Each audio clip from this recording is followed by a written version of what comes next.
So ಇವತ್ತಿನ ವಿಡಿಯೋದಲ್ಲಿ ನಾವು ರೆಸೊನೆನ್ಸ್ ಸ್ಟ್ರಕ್ಚರ್ ಬರೆಯೋದಕ್ಕೆ ಇರುವಂಥ ರೂಲ್ಸ್ ಬಗ್ಗೆ ಸ್ಟಡಿ ಮಾಡುವ. ಸೊ ಮೇನ್ಲಿ ಇದರಲ್ಲಿ 3 ರೂಲ್ಸ್ ಇದೆ. ಸೊ ಒನ್ ಬೈ ಒನ್ ನಾವು ವಿತ್ ಎಕ್ಸಾಂಪಲ್ ಅದನ್ನು ತಿಳ್ಕೊಳ್ವಾ. ವಿತ್ ಎಕ್ಸಾಂಪಲ್ ನಾವು ಕಲಿತ್ರೆ ಏನಾಗ್ತದೆ ಅಂದರೆ ನಮಗೆ ಈಸಿಲಿ ಗೊತ್ತಾಗ್ತದೆ ಆ ರೂಲ್ಸನ್ನು ಹೇಗೆ ಅಪ್ಲೈ ಮಾಡೋದು, ಎಲ್ಲಿ ಅಪ್ಲೈ ಮಾಡೋದು ಅಂತ. So let's start. So the first rule ಏನು ಹೇಳ್ತದೆ ಅಂದರೆ, only electrons move. Only electrons move, but not atoms.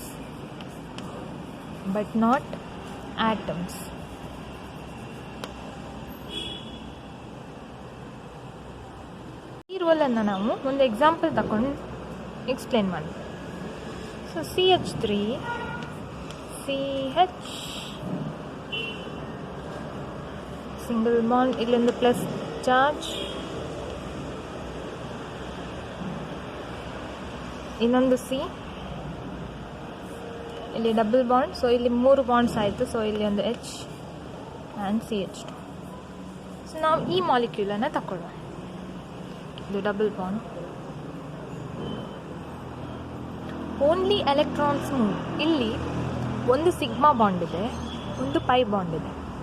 ಈಗ ಈ ಪೈ ಬಾಂಡಿನ ಎಲೆಕ್ಟ್ರಾನ್ಸ್ ಇಲ್ಲಿ ಶಿಫ್ಟ್ ಆಗ್ತದೆ. ಯಾಕೆ? ಬಿಕಾಸ್ ಇಲ್ಲಿ ನೋಡಿ, ಈ ಕಾರ್ಬನ್ಗೆ ಇಲ್ಲಿ ಒಂದು ಬಾಂಡ್ ರಿಮೂವ್ ಮಾಡಿದರೆ ಏನಾಗ್ತದೆ? CH3 CH, ಇಲ್ಲಿ ಒಂದು ಪ್ಲಸ್, ಇಲ್ಲಿ CH, ಇಲ್ಲಿ ಒಂದು ಸಿಂಗಲ್ ಬಾಂಡ್, ಇಲ್ಲಿ CH2. ಈಗ ಒಂದು ಬಾಂಡ್ ರಿಮೂವ್ ಮಾಡಿದ್ವಿ. ಸೊ ಇಲ್ಲಿ ಒಂದು ಪ್ಲಸ್ ಚಾರ್ಜ್ ಇರ್ತದೆ, ಇಲ್ಲಿ ಒಂದು ಪ್ಲಸ್ ಚಾರ್ಜ್ ಇರ್ತದೆ. ಇಡೀ ಬಾಂಡನ್ನು ರಿಮೂವ್ ಮಾಡಿ ಆ ಸೇಮ್ ಬಾಂಡನ್ನು ನಾವು ಇಲ್ಲಿ ಹಾಕಿದ್ವಿ. ಆಗ ಏನಾಗ್ತದೆ? ಒಂದೊಂದು ಎಲೆಕ್ಟ್ರಾನ್ ಸಿಗ್ತದಾ? ಇಲ್ಲಿಯ 2 ಪಾಸಿಟಿವ್ ಚಾರ್ಜ್ ಹೋಗ್ತದೆ. ಯಾಕಂದರೆ ನಾವು ಇಲ್ಲಿ ಒಂದು ಬಾಂಡ್ ಹಾಕ್ತೇವೆ. ಬಾಂಡ್ ಅಂದರೆ 2 ಎಲೆಕ್ಟ್ರಾನ್ಸ್, ಒಂದು ಎಲೆಕ್ಟ್ರಾನ್ ಇದ್ರದ್ದು, ಒಂದು ಎಲೆಕ್ಟ್ರಾನ್ ಇದ್ರದ್ದು. ಸೊ ಇಲ್ಲಿ ಪಾಸಿಟಿವ್ ಇದ್ದದ್ದು ನ್ಯೂಟ್ರಲ್ ಆಗ್ತದೆ. ಬಟ್ ಇಲ್ಲಿ ಲಾಸ್ ಆಫ್ ಅ ಬಾಂಡ್ ಒಂದು ಲಾಸ್ ಆಗಿದೆ. ಸೊ ಏನಾಗ್ತದೆ? ಇಲ್ಲೊಂದು ಪಾಸಿಟಿವ್ ಚಾರ್ಜ್ ಬರ್ತದೆ. ಇದು 2 ಏನು? Resonating structures. ಇದು 2 ರೆಸೊನೇಟಿಂಗ್ ಸ್ಟ್ರಕ್ಚರ್. ಇಲ್ಲಿ ಖಾಲಿ ಎಲೆಕ್ಟ್ರಾನ್ಸ್ ಮೂವ್ ಆಗಿದೆ, ಯಾವುದೇ ಬೇರೆ ಏನು ಆಟಮ್ಸ್ ಮೂವ್ ಆಗಲಿಲ್ಲ. ಇಲ್ಲಿ CH3, ಇಲ್ಲಿ CH ನೋಡಿ, 2 ಕಂಪೇರ್ ಮಾಡುವ. ಇಲ್ಲಿ CH, ಇಲ್ಲಿ CH2, ಯಾವುದು ಆಟಮ್ ಮೂವ್ ಆಗಲಿಲ್ಲ, ಖಾಲಿ ಎಲೆಕ್ಟ್ರಾನ್ಸ್ ಮೂವ್ ಆಗಿದೆ. ಸೆಕೆಂಡ್ ರೂಲ್ ಫಸ್ಟ್ ರೂಲಲ್ಲಿ ಏನು ಹೇಳಿದೆ? Only electrons move. ಯಾವೆಲ್ಲ ಎಲೆಕ್ಟ್ರಾನ್ಸ್ ಮೂವ್ ಆಗ್ಬೋದು ಅಂತ ಸೆಕೆಂಡ್ ರೂಲಲ್ಲಿ ಹೇಳ್ತಾರೆ. ಸೆಕೆಂಡ್ ರೂಲಲ್ಲಿ ಏನು ಹೇಳ್ತಾರೆ ಅಂದರೆ, only pi electrons, lone pairs,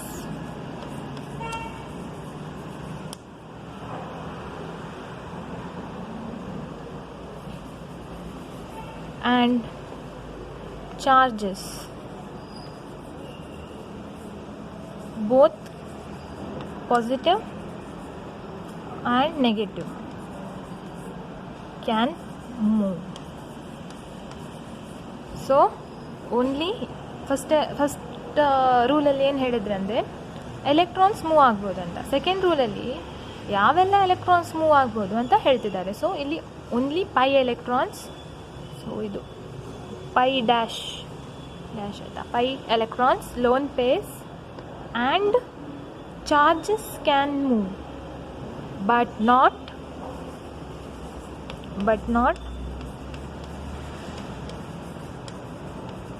sigma electrons. ಎಲೆಕ್ಟ್ರಾನ್ಸನ್ನು ನಾವು ಹೇಗೆ ಬರೆಯುತ್ತೇವೆ? ಎಲೆಕ್ಟ್ರಾನ್ಸ್. ಓಕೆ, ಸೊ ಇದು electron. So sigma electrons move ಆಗಲಿಕ್ಕಿಲ್ಲ. ಸೊ ಯಾವೆಲ್ಲ ಎಲೆಕ್ಟ್ರಾನ್ಸ್ ಮೂವ್ ಆಗ್ಬೋದು? ಲೋನ್ ಪೇರ್ಸ್ ಮೂವ್ ಆಗ್ಬೋದು, ಪೈ ಎಲೆಕ್ಟ್ರಾನ್ಸ್ ಮೂವ್ ಆಗ್ಬೋದು, ಚಾರ್ಜಸ್ ಮೂವ್ ಆಗ್ಬೋದು. ಬಟ್ ಸಿಗ್ಮಾ ಎಲೆಕ್ಟ್ರಾನ್ಸ್ ಮೂವ್ ಆಗಲಿಕ್ಕಿಲ್ಲ. ಸೊ ನಾವು ಒಂದು ಎಕ್ಸಾಂಪಲ್ ನೋಡುವ.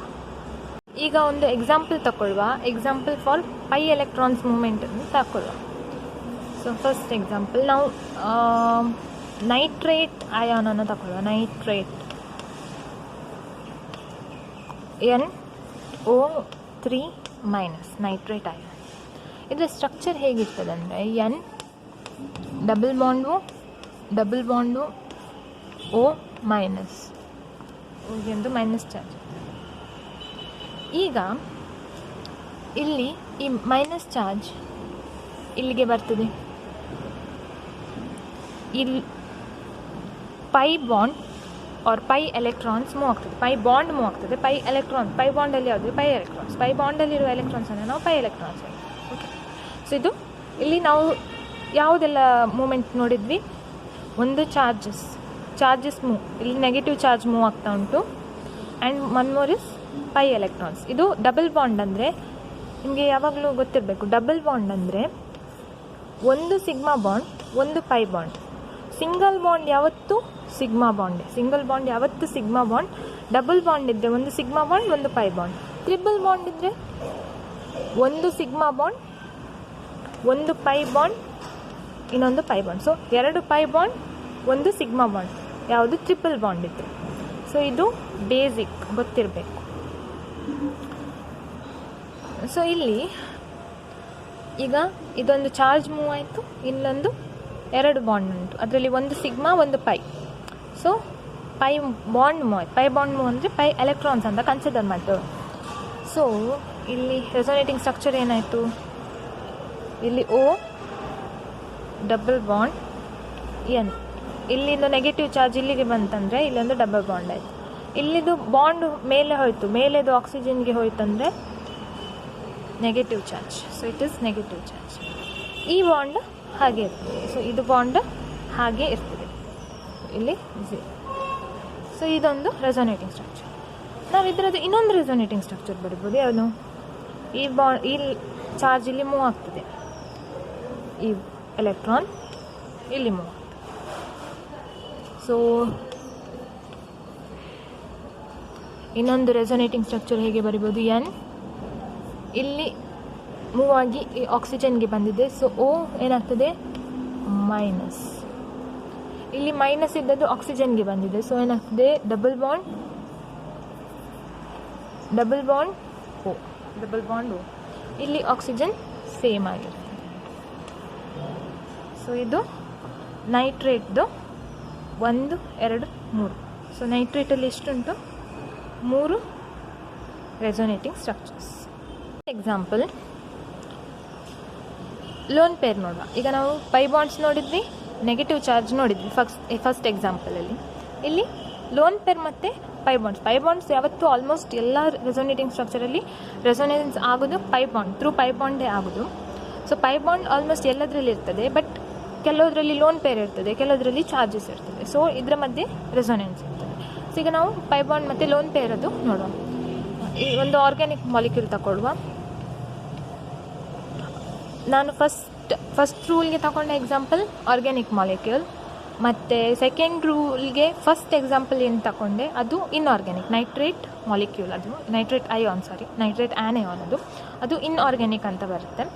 ಇದು ಆರ್ಗ್ಯಾನಿಕ್ ಮಾಲಿಕ್ಯೂಲ್. ಇಲ್ಲಿ 2 ಲೋನ್ ಪೇರ್ ಉಂಟು, ಇಲ್ಲಿ ಡಬಲ್ ಬಾಂಡ್. ಇದನ್ನು ನಾವು ಫ್ಯೂರಾನ್ ಅಂತ ಹೇಳ್ತೇವೆ, ಫ್ಯೂರಾನ್.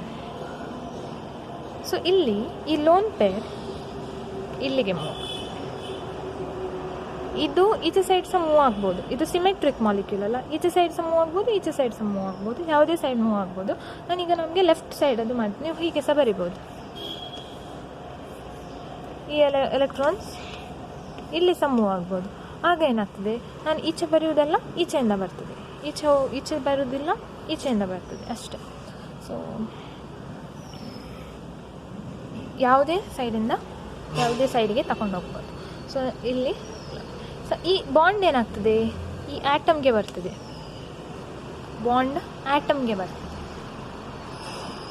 ಯಾಕೆ ಆ್ಯಟಮ್ಗೆ ಬರ್ತದೆ, ಇದು ಡೈರೆಕ್ಟ್ ಯಾಕೆ ಇಲ್ಲಿ ಹೋಗೋದಿಲ್ಲ? ನಾವು ನೈಟ್ರೇಟ್ ಮಾಲಿಕ್ಯೂಲಲ್ಲಿ ಏನು ನೋಡಿದ್ವಿ,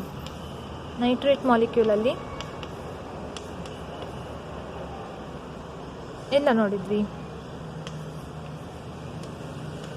ಇಲ್ಲಿ ನೆಗೆಟಿವ್ ಬಾಂಡ್ ಹೋಗಿ ಹೋಗ್ತದೆ. ಹಾಗೆ ಇಲ್ಲಿ ಕಾರ್ಬನ್ ಇರೋದು. ಸೊ ಈ ನೆಗೆಟಿವ್ ಚಾರ್ಜ್ ಎಲ್ಲಿಗೆ ಹೋಗ್ತದೆ, ಈ ಬಾಂಡ್ ನೆಗೆಟಿವ್ ಚಾರ್ಜ್ ಆಗಿ ಇಲ್ಲಿ ಕಾರ್ಬನ್ಗೆ ಹೋಗ್ತದೆ. ಓಕೆ, ಫಸ್ಟ್ ಎಕ್ಸಾಂಪಲಲ್ಲಿ ನಾವು ನೋಡಿದ್ದು CH3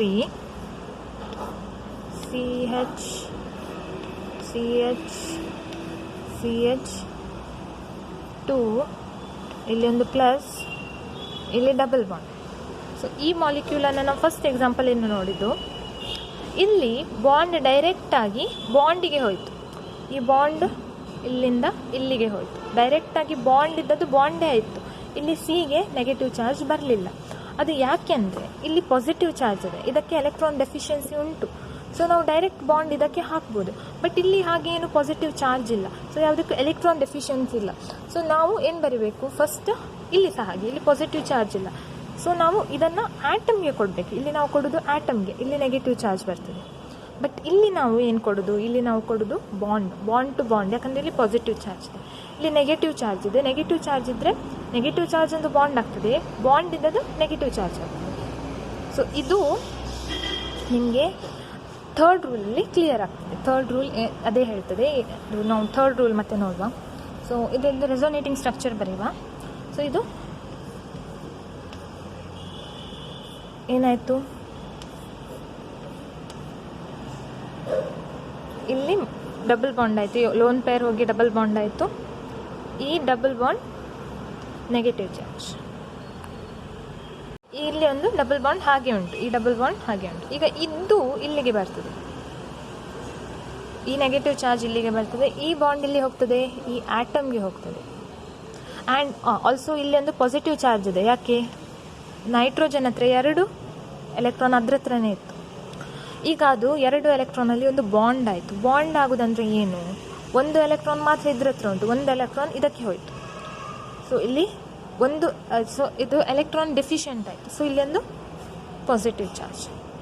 ಈಗ ನೆಕ್ಸ್ಟ್ ಸ್ಟ್ರಕ್ಚರ್, ಇದು ನೆಗೆಟಿವ್ ಚಾರ್ಜ್ ಇಲ್ಲಿ ಬಾಂಡ್ ಆಗ್ತದೆ, ಈ ಬಾಂಡ್ ಹೋಗಿ ನೆಗೆಟಿವ್ ಚಾರ್ಜ್ ಆಗ್ತದೆ.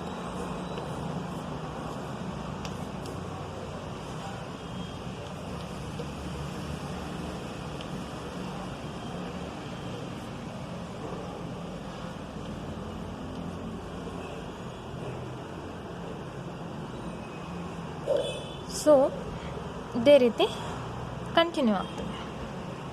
ನೆಕ್ಸ್ಟ್ ಏನಾಗ್ತದೆ, ಈ ನೆಗೆಟಿವ್ ಚಾರ್ಜ್ ಇಲ್ಲಿಗೆ ಮೂವ್ ಆಗ್ತದೆ, ಈ ಬಾಂಡ್ ಇಲ್ಲಿ ನೆಗೆಟಿವ್ ಚಾರ್ಜ್ ಆಗ್ತದೆ. ಸೊ ಸ್ಟ್ರಕ್ಚರ್ ಏನಾಯಿತು,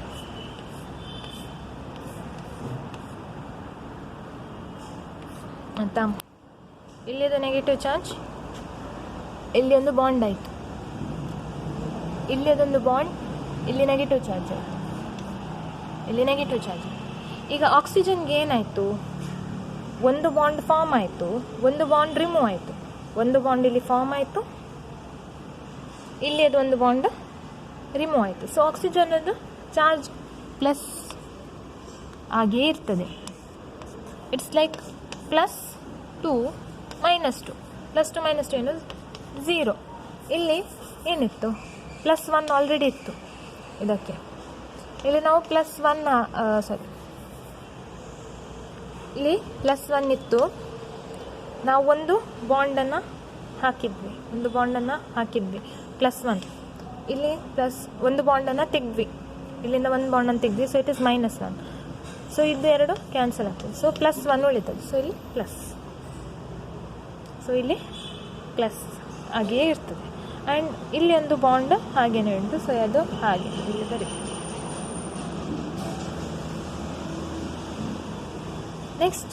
ನೆಕ್ಸ್ಟ್ ರೆಸೊನೆನ್ಸ್ ಏನಾಗ್ತದೆ, ಇದು ಇಲ್ಲಿಗೆ ಬರ್ತದೆ, ಇದು ಇಲ್ಲಿಗೆ ಮೂವ್ ಆಗ್ತದೆ.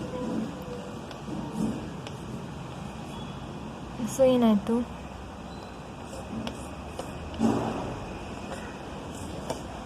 ಓಕೆ. ಸೊ ಪಾಸಿಟಿವ್ ಇದ್ದದ್ದು ಪಾಸಿಟಿವ್ ಇದೆ, ಇಲ್ಲಿ ನೆಗೆಟಿವ್ ಇದ್ದದ್ದು ಇಲ್ಲಿ ಒಂದು ಬಾಂಡ್ ಆಯಿತು, ಇಲ್ಲಿ ಬಾಂಡ್ ಇದ್ದದ್ದು ಇಲ್ಲಿ ನೆಗೆಟಿವ್ ಆಗ್ತದೆ. ಆ್ಯಂಡ್ ಇಲ್ಲಿ ಅದೊಂದು ಬಾಂಡ್ ಹೀಗೆ ಉಂಟು. ಈಗ ಈ ನೆಗೆಟಿವ್ ಚಾರ್ಜ್ ಇಲ್ಲಿಗೆ ಬರ್ತದೆ. ಈ ಬಾಂಡ್ ನಾನು ಹೇಳಿದ್ದೆ, ಬಾಂಡ್ ಎಲ್ಲಿ ಮೂವ್ ಆಗ್ತದೆ, ಇದಕ್ಕೆ ಮೂವ್ ಆಗ್ತದೆ. ಯಾಕೆ ಅದು ಅಲ್ಲಿ ಮೂವ್ ಆಗ್ತದೆ ಹೇಳಿದ್ದೆ, ಪಾಸಿಟಿವ್ ಚಾರ್ಜ್ ಇದ್ದಾಗ ಬಾಂಡ್ ಇದಕ್ಕೆ ಆಗ್ತದೆ, ಯಾಕಂದರೆ ಇದು ಎಲೆಕ್ಟ್ರಾನ್ ಡಿಫಿಷಿಯೆಂಟ್ ಉಂಟು. ಸೊ ಬಾಂಡ್ ಅಲ್ಲಿಗೆ ಹೋಗ್ತದೆ. ಸೊ ಇದು ಲಾಸ್ಟ್ ಸ್ಟ್ರಕ್ಚರ್ ಏನಾಯಿತು, ಇಲ್ಲಿ ಒಂದು ಬಾಂಡ್ ಇದೆ, ಇಲ್ಲಿ ಒಂದು ಬಾಂಡ್ ಆಯಿತು, ಇದು ಬಾಂಡ್ ಇಲ್ಲಿಗೆ ಹೋಯಿತು, ಇಲ್ಲಿ ಸೊ ಇಲ್ಲಿ ಒಂದು ಲೋನ್ ಪೇರ್ ಬಂತು. ಸೊ ಫಸ್ಟ್ ಸ್ಟ್ರಕ್ಚರ್ ಮತ್ತು ಲಾಸ್ಟ್ ಸ್ಟ್ರಕ್ಚರ್ ನೋಡುವ same.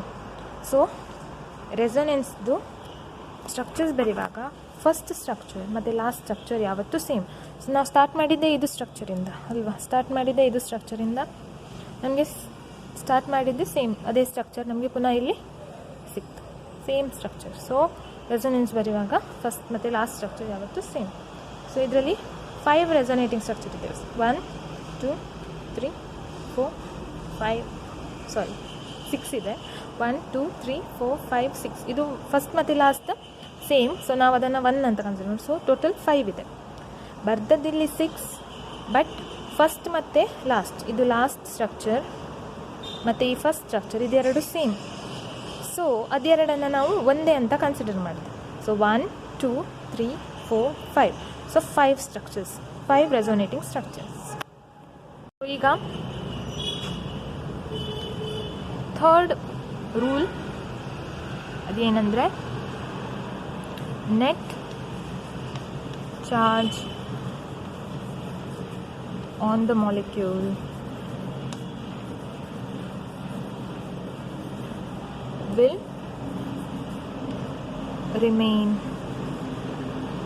will remain same on all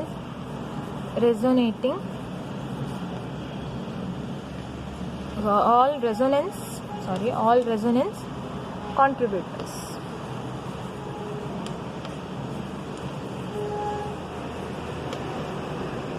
So net charge on the molecule will remain same on all resonating contributors. ಈಗ ಇಲ್ಲಿ ನಾನು 5 ರೆಸೊನೇಟಿಂಗ್ ಸ್ಟ್ರಕ್ಚರ್ಸ್ ಉಂಟು ಅಂತ ಹೇಳಿದೆ. ಓಕೆ, ಫಸ್ಟ್ ಅದು ಪ್ರೀವಿಯಸ್ ರೂಲದ್ದು ಎಕ್ಸಾಂಪಲ್ ತಗೊಂಡು ಅದರಲ್ಲಿ ಇದನ್ನು ಎಕ್ಸ್ಪ್ಲೇನ್ ಮಾಡ್ಬೋದು. ಸೊ ಇಲ್ಲಿ 5 ರೆಸೊನೇಟಿಂಗ್ ಸ್ಟ್ರಕ್ಚರ್ಸ್ ಉಂಟು ಅಂತ ಹೇಳಿದೆ. ಆ 5 ರೆಸೊನೇಟಿಂಗ್ ಸ್ಟ್ರಕ್ಚರ್ಸನ್ನು ಸಹ ನಾವು ರೆಸೊನೆನ್ಸ್ ಕಾಂಟ್ರಿಬ್ಯೂಟರ್ಸ್ ಅಂತ ಹೇಳ್ತೇವೆ. ಇದು first resonating contributor, second resonating contributor, third resonating contributor, fourth resonating contributor, fifth resonating contributors.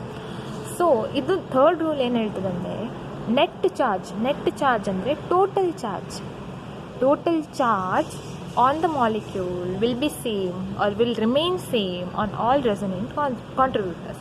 ಈಗ ನಾವು ಫಸ್ಟ್ ಸ್ಟ್ರಕ್ಚರ್ ನೋಡುವ. ಇಲ್ಲಿ ಏನಾದರೂ ಚಾರ್ಜ್ ಉಂಟಾ ಈ ಮಾಲಿಕ್ಯೂಲ್ಗೆ? ಇಲ್ಲ, ಇದು ನ್ಯೂಟ್ರಲ್ ಮಾಲಿಕ್ಯೂಲ್. ಈಗ ನಾವು ಸೆಕೆಂಡ್ ಸ್ಟ್ರಕ್ಚರ್ಗೆ ಹೋದರೆ ಇಲ್ಲಿ ಒಂದು ಪಾಸಿಟಿವ್ ಉಂಟು, ಒಂದು ನೆಗೆಟಿವ್ ಉಂಟು. ಸೊ ಟೋಟಲ್ ಎಷ್ಟಾಯಿತು? ಪ್ಲಸ್ ಮತ್ತು ಮೈನಸ್ ಮಾಡಿದರೆ ಎಂತಾಗ್ತದೆ? 0. ಸೊ ಇದು ಸಹ ನ್ಯೂಟ್ರಲ್ ಮಾಲಿಕ್ಯೂಲ್. ಸೊ ಇದು ಸಹ ಒಂದು ನ್ಯೂಟ್ರಲ್ ಮಾಲಿಕ್ಯೂಲ್. ಥರ್ಡ್ ಕಾಂಟ್ರಿಬ್ಯೂಟರ್ ಹೋಗುವ. ಸೊ ಇಲ್ಲಿ ನೆಗೆಟಿವ್ ಚಾರ್ಜ್ ಇದೆ, ಪಾಸಿಟಿವ್ ಚಾರ್ಜ್ ಇದೆ, ಏನಾಯಿತು? 0. So neutral molecule. ಇದು ಇಲ್ಲೊಂದು ಪಾಸಿಟಿವ್ ಇದೆ, ಇಲ್ಲಿ ನೆಗೆಟಿವ್ ಇದೆ, ನ್ಯೂಟ್ರಲ್ ಮಾಲಿಕ್ಯೂಲ್. ಇಲ್ಲೊಂದು ನೆಗೆಟಿವ್ ಇದೆ, ಇಲ್ಲೊಂದು ಪಾಸಿಟಿವ್ ಇದೆ, ನ್ಯೂಟ್ರಲ್ ಮಾಲಿಕ್ಯೂಲ್. ಸೊ ಏನಾಯಿತು? ಎಲ್ಲ ರೆಸೊನೆನ್ಸ್ ಕಾಂಟ್ರಿಬ್ಯೂಟರ್ ನ್ಯೂಟ್ರಲ್ ಆಗಿದೆ. ನಾವು ತಗೊಂಡ ಮಾಲಿಕ್ಯೂಲ್ಸ್ ನ್ಯೂಟ್ರಲ್, ಎಲ್ಲ ರೆಸೊನೇಟಿಂಗ್ ಸ್ಟ್ರಕ್ಚರ್ಸ್ ಅಥವಾ ರೆಸೊನೆನ್ಸ್ ಕಾಂಟ್ರಿಬ್ಯೂಟರ್ಸ್ ಎಲ್ಲ ನ್ಯೂಟ್ರಲ್ ಆಗಿದೆ. ಈ ರೂಲಲ್ಲಿ ನಮಗೆ ನಾವು ರೆಸೊನೇಟಿಂಗ್ ಸ್ಟ್ರಕ್ಚರ್ಸ್ ಬರೆಯುವಾಗ ನಾವು ರೆಸೊನೆನ್ಸ್ ಸ್ಟ್ರಕ್ಚರ್ ಬರೆದದ್ದು ಕರೆಕ್ಟ್ ಉಂಟಾ ಇಲ್ವಾ ಅಂತ ಗೊತ್ತಾಗ್ತದೆ. ಈಗ ಫಾರ್ ಎಕ್ಸಾಂಪಲ್ ನಾನು ಇಲ್ಲಿ ಪ್ಲಸ್ ಇಲ್ಲಿ ಈ ಸ್ಟ್ರಕ್ಚರಿಂದ ಈ ಸ್ಟ್ರಕ್ಚರ್ಗೆ ಬರುವಾಗ ನಾನು ಹೇಳಿದೆ ಒಂದು ಬಾಂಡ್ ಹಾಕಿದ್ವಿ, ಒಂದು ಬಾಂಡ್ ತೆಗೆದ್ವಿ. ಸೊ ಇಲ್ಲಿ ಪ್ಲಸ್ ಇದ್ದದ್ದು ಪ್ಲಸ್ಸೇ ಉಳಿತದೆ ಅಂತ. ಬೈ ಚಾನ್ಸ್ ನಿಮಗೆ ಇಲ್ಲಿ ಪ್ಲಸ್ ಹಾಕಲಿಕ್ಕೆ ಮರ್ತೋಯ್ತಂದರೆ ಎಲ್ಲ ಉಳಿದದ್ದು ಎಲ್ಲ ರೆಸೊನೇಟಿಂಗ್ ಸ್ಟ್ರಕ್ಚರ್ಸ್ ರಾಂಗ್ ಆಗ್ತದೆ. ಆಗ ಸಹ ನೀವು ಏನು ಮಾಡಬೇಕು? ನೋಡ್ತಾ ಇರಬೇಕು. ಇಲ್ಲಿ neutral molecule. So second molecule ಏನು ಬರಿತೀರಿ ಅದು ಸಹ ನ್ಯೂಟ್ರಲ್ ಉಂಟಾ ಇಲ್ವಾ ಅಂತ ನೋಡಬೇಕು. ಅದು ನಿಮಗೆ ಎಲ್ಲಿ ನ್ಯೂಟ್ರಲ್ ಸಿಗಲಿಲ್ಲ, ಇಲ್ಲಿ ಒಂದು ಚಾರ್ಜ್ ಮಿಸ್ ಆಯಿತು, ಇಲ್ಲಿ ನೀವು ಪ್ಲಸ್ ಹಾಕಲಿಕ್ಕೆ ಮರ್ತೋಯ್ತು. ಆಗ ಏನಾಯಿತು? ಇದು ನೆಗೆಟಿವ್ ಆಯಿತು, ಇದು ಮಾಲಿಕ್ಯೂಲ್ ನೆಗೆಟಿವ್ ಆಯಿತು, ನೆಗೆಟಿವ್ ಚಾರ್ಜ್ ಮಾತ್ರ ಉಂಟು, ಎಲ್ಲಿ ಸಹ ಪ್ಲಸ್ ಇಲ್ಲ. ಸೊ ನಿಮಗೆ ಆಗಲೇ ಗೊತ್ತಾಗಬೇಕು ನೀವು ಬರೀತಿರೋದು ರೆಸೊನೆನ್ಸ್ ಸ್ಟ್ರಕ್ಚರ್ ರಾಂಗ್ ಆಗಿದೆ ಅಂತ. ಸೊ ನೀವು ಪುನಃ ಚೆಕ್ ಮಾಡಬೇಕು. ಆಗ ನಿಮಗೆ ಗೊತ್ತಾಗ್ತದೆ ಎಲ್ಲಿ ಏನು ಮಿಸ್ಟೇಕ್ ಮಾಡಿದ್ದೀರಿ ಅಂತ. ಸೊ ಇದು ಮಿಸ್ಟೇಕ್ ಮಾಡಲಿಕ್ಕೆ ನೀವು ಈ ರೂಲ್ ನೆನಪಿಟ್ಕೊಂಡ್ರೆ ನೀವು ಬರೆಯುವಾಗ ಯಾವುದು ಸಹ ಮಿಸ್ಟೇಕ್ ಆಗೋದಿಲ್ಲ. ಇಷ್ಟ ಆದರೆ ಲೈಕ್ ಮಾಡಿ, ಶೇರ್ ಮಾಡಿ ಆ್ಯಂಡ್ ಸಬ್ಸ್ಕ್ರೈಬ್ ಮಾಡಿ. ನನ್ನ ಚಾನಲ್ಗೆ ಸಪೋರ್ಟ್ ಮಾಡಿ. Thank you.